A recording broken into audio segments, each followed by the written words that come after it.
আজকে বোরকা পড়া এত সহজ না, আজকে হাত মোজা পা মোজা পড়া এত সহজ না।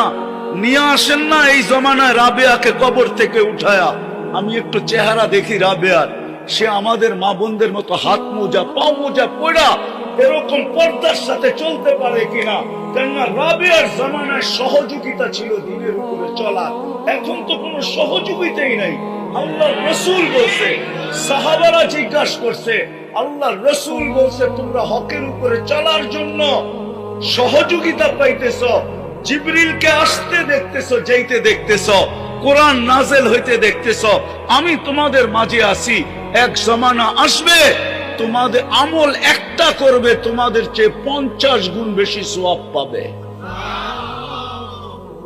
আমাদের মা বোনদের ভিতরে রাবেয়া বসরির চেয়ে বড় আল্লাহওয়ালা আছে, হতে পারতো যদি মেসেজ যাইতো।